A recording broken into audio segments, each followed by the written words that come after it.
I'm a healthcare assistant at a nursing home for elderly people with dementia. I've worked there for about a half a year, and on one particular night shift, all our residents are in their beds in their individual rooms. My partner is off on a break, and the nurse is upstairs at the nurses' station, so no one else is around. I'm assisting a bedbound gentleman who has schizophrenia and dementia, who doesn't usually talk, other than to yell, "What the fuck are you doing?" at us when we try to help him to have a drink. He doesn't understand why he's there because of his mental health conditions. So, I'm helping this guy, and he looks around the room really slowly with his eyes, resting his gaze at various points every few seconds, when his eyes rest on me, and he says, "We're all here." A bit creepy, but as I was pleased that the gentleman spoke to me, we've been encouraging him lots lately to use his words instead of just screaming at us. I asked him, "Who's all here?" He replied with, "They died here, and I'll die here." And then he looked right at me and said, "You'll die here if you don't leave first. Everyone will leave or die." Again, a tad creepy, but I assumed that he was just having a bit of a schizophrenic episode, or even that he had worked out that he was a resident in a nursing home and wanted to talk about it. I walk out of his room, and as I head down the corridor, the emergency alarm bell starts ringing. I check my pager, and it's the room of the gentleman I was just assisting, who doesn't know how to use the call bell to set off the alarm, and isn't physically able to either. I rush back to his room, and he's looking at the floor opposite to his bed and screaming and crying and shouting. "You're cruel, Jack, you're cruel! The poor children! The poor little babies!" I slammed the light on and ran up to him. He was still screaming something that sounded like, "Their little blue lips, stop showing me, Jack." No one in the room but him and me. The nurse eventually arrives, also responding to his emergency alarm. It gives him medication to calm him and puts it down to an episode, as I originally did. It wasn't until my partner got off her break. She's been working at the home for 12 years. The nurse only started here in the last month or so, that I learnt of a gentleman who previously lived in that residence home for a couple of months before he passed away, about 10 years ago, was a 90-odd-year-old man called Jack, who had been convicted of murdering his 2 children when he was younger. The current resident had no way of knowing this either, as he wasn't in the home when this Jack man was, and we won't speak about one resident in front of others, as we aren't allowed to due to confidentiality. Also, how did he use his bell to call us and press the emergency alarm? It's something he hasn't been able to do since he moved into the home. I guess it could just be explained as an aptly timed schizophrenic episode with coincidental similarities. Either way though, I won't be doing night shifts here anymore.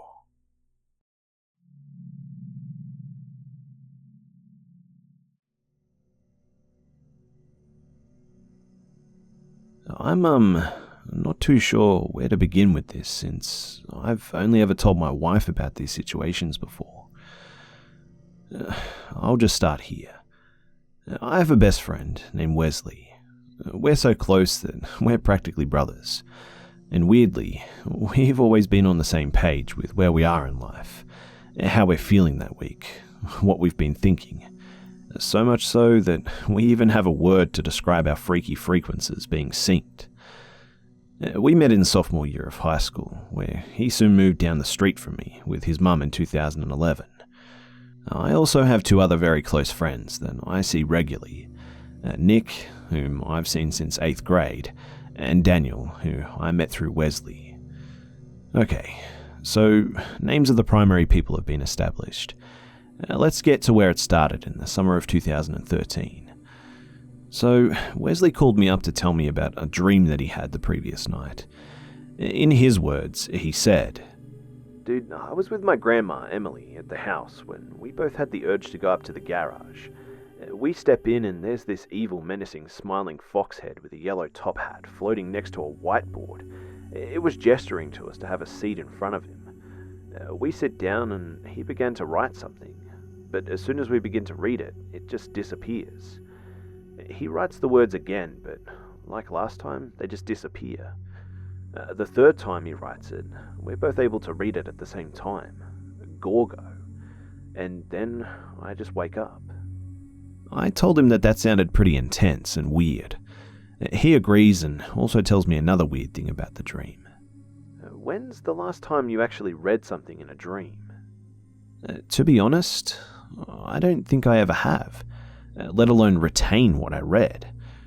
I told him that and also said that I know the name Gorgo. I've heard it before. So we met up and did some research and found some things on Gorgo. Specifically, it's a Greek demon who brings death and pain to people. We both kind of laughed and said that it was a bit trippy and just left it at that. Months went by and we found out that his grandmother, Emily, developed a brain tumor, and unfortunately, she passed 2 months after that. The first time we hung out after that, he brought up the dream again, and what we found out about the name Gorgo, and the weird coincidence of his grandmother's death. We both thought that it was just that, a weird coincidence. But this is when he tells me that the dream wasn't the only thing going on. Wes is logical, scientific and smart. He doesn't spout paranormal things, like ever. He loves science, reasoning and logic. So when he told me about more experiences, I was shocked and skeptical to say the least, thinking that he was just bullshitting me. He is a good bullshitter. He told me about his first run-in with whatever this was. A couple of weeks after moving in, he said that he heard a little girl run down his hallway, laughing. He, for whatever reason, didn't think much of it. But later on that week, while trying to get some sleep, he heard a little girl laugh in the closet next to his bed. This obviously got his attention this time, and he turned on the light, opened his closet door, and there was nothing. He slept with the light on after that, and ultimately dismissed it for just being too tired. He told me he didn't think much of it until maybe a month or so later, when he was hanging out with his cousin and his cousin's girlfriend Ashley. They were all at Wesley's house. His cousin's girlfriend remarked, "Oh, you live in Jenna's old house." Jenna and Ashley used to be best friends. Wesley was about to say that he knew that, but couldn't finish his sentence due to Ashley's interruption. "Have you heard about the little girl yet? She laughs a lot." Wesley said no, as to not freak anyone out, he told me. But inside, he was nervous because now someone else, who had no idea of knowing what Wes was experiencing, went through the same thing. He also told me of apparitions in his room, of a tall black figure standing over him at night, his mum seeing an electric field static distorted ball thing, as he described it, coming up from under Wesley's bedroom door, and whiz right past her ear, sounding like static in the hallway. This was all really cool for me, if I'm being honest, as I love reading about this stuff, but nothing ever happened to me. That is, until it did. Wesley, Daniel, Nick and I were all hanging out in what we call the creepy room. Another not as weird story, but that's for another time. I was sitting on a chair in view of the family room, and I can see enough to tell if someone walks through it. We're all chatting while Daniel is playing on his phone when I hear the sliding door in the kitchen slam shut, the sound of the alarm confirming to us that a door closed. I look around and see that Nick and Wesley, they didn't notice straight away. Daniel, however, met eyes with me and said, "Did you hear the door close too?" I nodded with goosebumps all over me, just like now writing this story, as his mum was away out of town, so it was just us. Wes and Nick stopped talking and said, "What door?" We told them that it sounded like the kitchen sliding glass door just slammed shut, and asked if they heard the alarm chime, but they didn't. We all go out to the kitchen and see that the door is closed and latched. This tells us that if someone closed it, they had to have closed it from the inside, as it's latched and locked. That means that someone would have had to have come through the front door, walked through the family room and into the kitchen to do that. But I definitely would have seen them, and I didn't, obviously. Also, the front door is locked, and the alarm chime only went off once. It goes off when you close and open the door leading outside. If someone opened the front door or opened the sliding door, the chime would have gone off.